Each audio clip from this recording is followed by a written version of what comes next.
Judges 1. This chapter gives us a particular account what sort of progress the several tribes of Israel made in the reducing of Canaan after the death of Joshua. He did, as we say, break the neck of that great work, and put it into such a posture that they might easily have perfected it in due time if they had not been wanting to themselves. What they did in order hereunto, and wherein they came short, we are told. The united tribes of Judah and Simeon did bravely. 1. God appointed Judah to begin, verses 1 and 2. 2. Judah took Simeon to act in conjunction with him, verse 3. 3. They succeeded in their enterprises against Bezek, verses 4 to 7, Jerusalem, verse 8, Hebron and Debir, verse 9 through 15, Hormah, Gaza, and other places, verse 17 through 19. 4. Yet where there were chariots of iron, their hearts failed them, verse 19. Mention is made of the Kenites settling among them, verse 16. 2. The other tribes, in comparison with these, acted a cowardly part. 1. Benjamin failed, verse 21. 2. The house of Joseph did well against Bethel, but in other places did not improve their advantages, nor Manasseh, verse 27 and 28, nor Ephraim, verse 29. 3. Zebulun spared the Canaanites, verse 30. 4. Asher truckled worse than any of them to the Canaanites, verse 31 through 32. 5. Naphtali was kept out of the full possession of several of his cities, verse 33. 6. Dan was straitened by the Amorites, verse 34. No account is given of Issachar, nor of the 2 tribes and a half on the other side Jordan. Judah attacks the Canaanites. The punishment of Adoni-Bezek, 1425 BC. Now after the death of Joshua, it came to pass that the children of Israel asked the Lord, saying, Who shall go up for us against the Canaanites first to fight against them? And the Lord said, Judah shall go up. Behold, I have delivered the land into his hand. And Judah said unto Simeon his brother, Come up with me into my lot, that we may fight against the Canaanites, and I likewise will go with thee into thy lot. So Simeon went with him, and Judah went up, and the Lord delivered the Canaanites and the Perizzites into their hand, and they slew of them in Bezek 10,000 men. And they found Adoni-Bezek in Bezek, and they fought against him, and they slew the Canaanites and the Perizzites. But Adoni-Bezek fled, and they pursued after him, and caught him, and cut off his thumbs and his great toes. And Adoni-Bezek said, 70 kings, having their thumbs and their great toes cut off, gathered their meat under my table. As I have done, so God hath requited me. And they brought him to Jerusalem, and there he died. Now the children of Judah had fought against Jerusalem, and had taken it, and smitten it with the edge of the sword, and set the city on fire. Here I, the children of Israel, consult the oracle of God for direction which of all the tribes should first attempt to clear their country of the Canaanites, and to animate and encourage the rest. It was after the death of Joshua. While he lived, he directed them, and all the tribes were obedient to him. But when he died, he left no successor in the same authority that he had. But the people must consult the breastplate of judgment, and thence receive the word of command. For God himself, as he was their king, so he was the Lord of their hosts. The question they ask is, Who shall go up first? Verse 1. By this time we may suppose they were so multiplied that the places they were in possession of began to be too strait for them, and they must thrust out the enemy to make room. Now they inquire who should first take up arms. Whether each tribe was ambitious of being first, and so strove for the honor of it, or whether each was afraid of being first, and so strove to decline it, does not appear, but by common consent the matter was referred to God himself, who is the fittest both to dispose of honors and to cut out work. God appointed that Judah should go up first and promised him success. Verse 2. I have delivered the land into his hand to be possessed, and therefore will deliver the enemy into his hand that keeps him out of possession to be destroyed. And why must Judah be first in this undertaking? 1. Judah was the most numerous and powerful tribe, and therefore let Judah venture first. Note, God appoints service according to the strength he has given. Those that are most able, from them most work is expected. 2. Judah was first in dignity, and therefore must be first in duty. He it is whom his brethren most praise, and therefore he it is who must lead in perilous services. Let the burden of honor and the burden of work go together. 3. Judah was first served. The lot came up for Judah first, and therefore Judah must first fight. 4. Judah was the tribe out of which our Lord was to spring, so that in Judah, Christ, the Lion of the tribe of Judah, went before them. Christ engaged the powers of darkness first and foiled them, which animates us for our conflicts, and it is in him that we are more than conquerors. Observe, the service and the success are put together. Judah shall go up. Let him do his part, and then he shall find that I have delivered the land into his hand. His service will not avail unless God give the success, but God will not give the success unless he vigorously apply himself to the service. 3. Judah hereupon prepares to go up, but courts his brother and neighbor the tribe of Simeon, the lot of which tribe fell within that of Judah and was assigned out of it, to join forces with him. Verse 3. Observe here, 1, that the strongest should not despise but desire the assistance of even those that are weaker. Judah was the most considerable of all the tribes, and Simeon least considerable, and yet Judah begs Simeon's friendship and prays and aid from him. The head cannot say to the foot, I have no need of thee, for we are members one of another.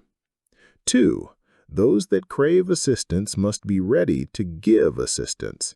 Come with me into my lot, and then I will go with thee into thine. It becomes Israelites to help one another against Canaanites, and all Christians, even those of different tribes, should strengthen one another's hands against the common interests of Satan's kingdom. Those who thus help one another in love have reason to hope that God will graciously help them both. 4. The confederate forces of Judah and Simeon take the field. Judah went up, verse 4, and Simeon with him, verse 3. Caleb, it is probable, was commander-in-chief of this expedition, for who so fit as he, who had both an old man's head and a young man's hand, the experience of age and the vigor of youth? It should seem, too, by what follows, verse 10, 11, that he was not yet in possession of his own allotment. It was happy for them that they had such a general as, according to his name, was all heart. Some think that the Canaanites had got together into a body, a formidable body, when Israel consulted who should go and fight against them, and that they then began to stir when they heard of the death of Joshua, whose name had been so dreadful to them. But if so, it proved they did but meddle to their own hurt. Verse 5.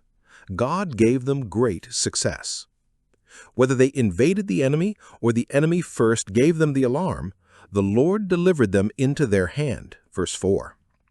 Though the army of Judah was strong and bold, yet the victory is attributed to God. He delivered the Canaanites into their hand. Having given them authority, he here gives them ability to destroy them, put it in their power, and so tried their obedience to his command, which was utterly to cut them off. Bishop Patrick observes upon this that we meet not with such religious expressions in the heathen writers concerning the success of their arms as we have here and elsewhere in this sacred history. I wish such pious acknowledgments of the divine providence had not grown into disuse at this time with many that are called Christians. Now, 1. We are told how the army of the Canaanites was routed in the field, in or near Bezek, the place where they drew up, which afterwards Saul made the place of a general rendezvous.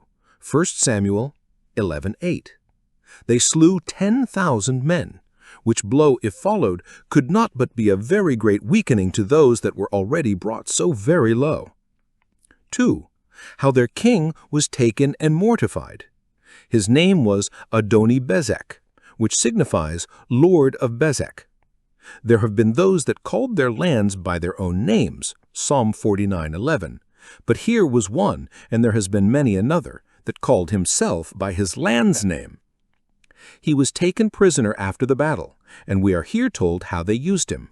They cut off his thumbs, to disfit him for fighting, and his great toes that he might not be able to run away. Verse 6. It had been barbarous thus to triumph over a man in misery, and that lay at their mercy, but that he was a devoted Canaanite, and one that had in like manner abused others, which probably they had heard of. Josephus says, they cut off his hands and his feet, probably supposing those more likely to be mortal wounds than only the cutting off of his thumbs and his great toes. But this indignity which they did him extorted from him an acknowledgment of the righteousness of God. Verse 7. Here observe what a great man this Adoni-Bezek had been, how great in the field, where armies fled before him, how great at home, where kings were set with the dogs of his flock, and yet now himself a prisoner and reduced to the extremity of meanness and disgrace. See how changeable this world is, and how slippery its high places are. Let not the highest be proud, nor the strongest secure, for they know not how low they may be brought before they die. 2. What desolations he had made among his neighbors. He had wholly subdued 70 kings, to such a degree as to have them his prisoners. He that was the chief person in a city was then called a king, and the greatness of their title did but aggravate their disgrace, and fired the pride of him that insulted over them. We cannot suppose that Adoni-Bezek had 70 of these petty princes at once his slaves, but first and last in the course of his reign he had thus deposed and abused so many, who perhaps many of them were kings of the same cities that successively opposed him, and whom he thus treated to please his own imperial barbarous fancy, and for a terror to others. It seems the Canaanites had been wasted by civil wars and those bloody ones among themselves, which would very much facilitate the conquest of them by Israel. Judah, says Dr. Lightfoot, in conquering Adoni-Bezek, did in effect conquer 70 kings. 3. How justly he was treated as he had treated others. Thus, the righteous God sometimes, in his providence, makes the punishment to answer the sin, and observes an equality in his judgments. The spoiler shall be spoiled, and the treacherous dealer dealt with treacherously. Isaiah 33:1. And those that showed no mercy shall have no mercy shown them. James 2:13. See Revelation 13:10, 18:6. 4. How honestly he owned the righteousness of God herein. As I have done, so God has requited me. See the power of conscience, when God by his judgments awakens it, how it brings sin to remembrance and subscribes to the justice of God. He that in his pride had set God at defiance now yields to him, and reflects with as much regret upon the kings under his table as ever he had looked upon them with pleasure when he had them there. He seems to own that he was better dealt with than he had dealt with his prisoners. For though the Israelites maimed him, according to the law of retaliation, an eye for an eye, so a thumb for a thumb, yet they did not put him under the table to be fed with the crumbs there, because, though the other might well be looked upon as an act of justice, this would have savored more of pride and haughtiness than did become an Israelite. 6. Particular notice is taken of the conquest of Jerusalem, verse 8. Our translators judge it spoken of here as done formerly in Joshua's time, and only repeat it on occasion of Adoni-Bezek's dying there, and therefore read it, they had fought against Jerusalem, and put this verse in a parenthesis. But the original speaks of it as a thing now done, and this seems most probable, because it is said to be done by the children of Judah in particular, not by all Israel in general, whom Joshua commanded. Joshua indeed conquered and slew Adoni-Zedek, king of Jerusalem, Joshua 10, but we read not there of his taking the city. Probably while he was pursuing his conquests elsewhere, this Adoni-Bezek, a neighboring prince, got possession of it, whom Israel having conquered in the field, the city fell into their hands. And they slew the inhabitants, except those who retreated into the castle and held out there till David's time. And they set the city on fire, in token of their detestation of the idolatry wherewith it had been deeply infected, yet probably not so utterly as to consume it, but to leave convenient habitations for as many as they had to put into the possession of it. Conquests of Judah, 1425 BC.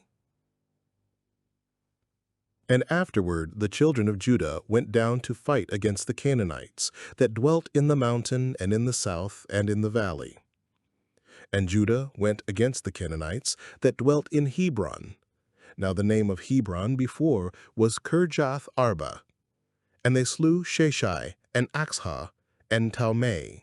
And from thence he went against the inhabitants of Debir. And the name of Debir before was Kirjath Sepher. And Caleb said, He that smiteth Kirjath Sepher, and taketh it, to him will I give Axha, my daughter, to wife. And Othniel, the son of Kenaz, Caleb's younger brother, took it. And he gave him Axha, his daughter, to wife. And it came to pass, when she came to him, that she moved him to ask of her father a field.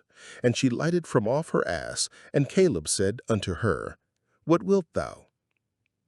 And she said unto him, Give me a blessing, for thou hast given me a south land. Give me also springs of water.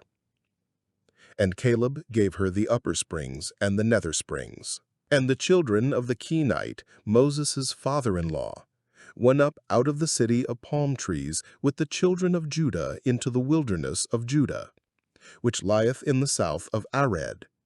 And they went and dwelt among the people. And Judah went with Simeon his brother, and they slew the Canaanites that inhabited Zephath, and utterly destroyed it, and the name of the city was called Hormah. Also Judah took Gaza with the coast thereof, and Askelon with the coast thereof, and Ekron with the coast thereof. And the Lord was with Judah, and he drave out the inhabitants of the mountain, but could not drive out the inhabitants of the valley, because they had chariots of iron. And they gave Hebron unto Caleb, as Moses said, and he expelled thence the 3 sons of Anak. We have here a further account of that glorious and successful campaign which Judah and Simeon made. The lot of Judah was pretty well cleared of the Canaanites, yet not thoroughly. Those that dwelt in the mountains that were round about Jerusalem, were driven out, but those in the valley kept their ground against them, having chariots of iron, such as we read of Joshua 17:16. Here the men of Judah failed, and thereby spoiled the influence which otherwise their example hitherto might have had on the rest of the tribes, who followed them in this instance of their cowardice, rather than in all the other instances of their courage. They had iron chariots, and therefore it was thought not safe to attack them. But had not Israel God on their side, whose chariots are thousands of angels? Psalm 68:17. Before whom these iron chariots would be but as stubble to the fire? Had not God expressly promised by the oracle, verse 2, to give them success against the Canaanites in this very expedition without excepting those that had iron chariots? Yet they suffered their fears to prevail against their faith. They could not trust God under any disadvantages, and therefore durst not face the iron chariots, but meanly withdrew their forces, when with one bold stroke they might have completed their victories, and it proved of pernicious consequence. They did run well. What hindered them? Galatians 5:7. 2. Caleb was put in possession of Hebron, which, though given him by Joshua 10 or 12 years before, as Dr. Lightfoot computes, yet being employed in public service for the settling of the tribes, which he preferred before his own private interests, it seems he did not till now make himself master of. So well content was that good man to serve others, while he left himself to be served last. Few are like-minded, for all seek their own. Philippians 2:20 and 21. Yet now the men of Judah all came in to his assistance for the reducing of Hebron, verse 10, slew the sons of Anak and put him in possession of it, verse 20. They gave Hebron unto Caleb, and now Caleb, that he might return the kindness of his countrymen, is impatient to see Debir reduced and put into the hands of the men of Judah, to expedite which he proffers his daughter to the person that will undertake to command in the siege of that important place, verses 11 and 12. Othniel bravely undertakes it and wins the town and the levy, verse 13. And by his wife's interest in management with her father, gains a very good inheritance for himself and his family, verses 14 and 15. We had this passage before, Joshua 15:16 to 19, where it was largely explained and improved. 3. Simeon got ground of the Canaanites in his border, verses 17 and 18.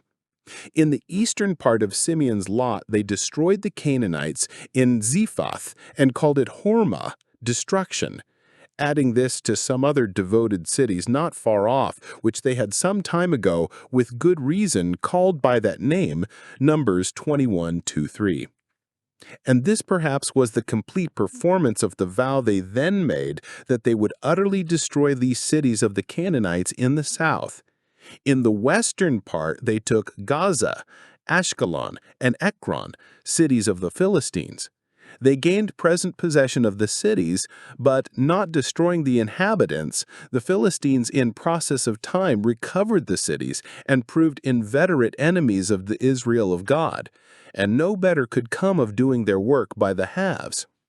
4. The Kenites gained a settlement in the tribe of Judah, choosing it there rather than in any other tribe because it was the strongest, and there they hoped to be safe and quiet. Verse 16.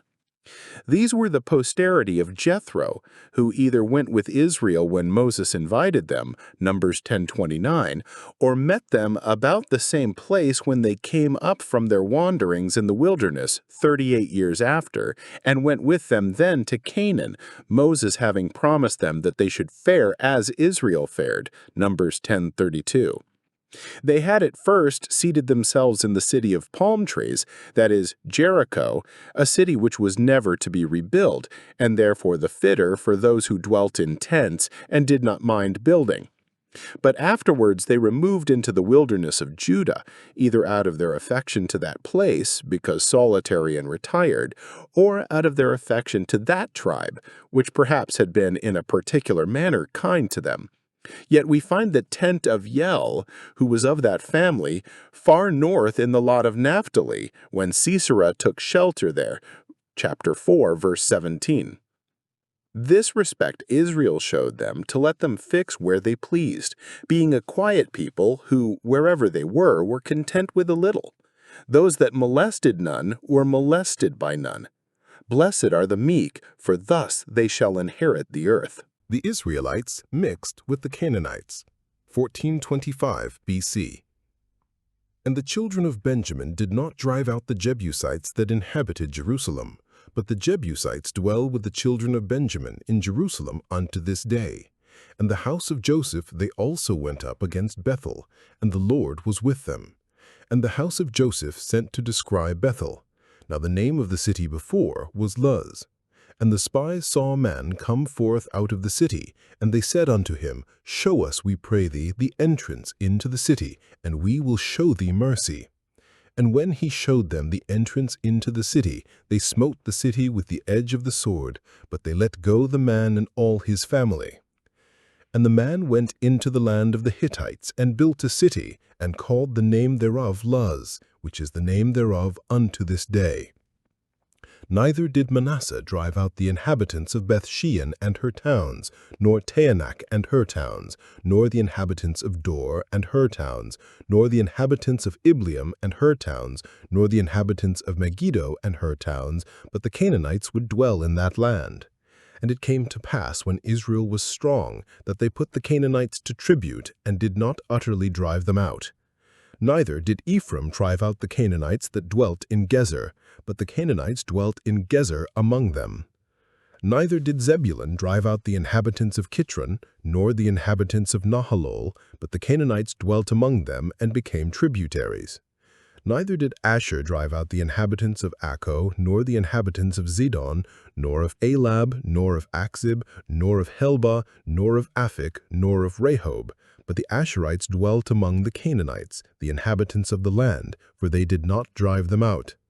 Neither did Naphtali drive out the inhabitants of Beth-Shemesh, nor the inhabitants of Beth-Anath, but he dwelled among the Canaanites, the inhabitants of the land. Nevertheless, the inhabitants of Beth-Shemesh and of Beth-Anath became tributaries unto them.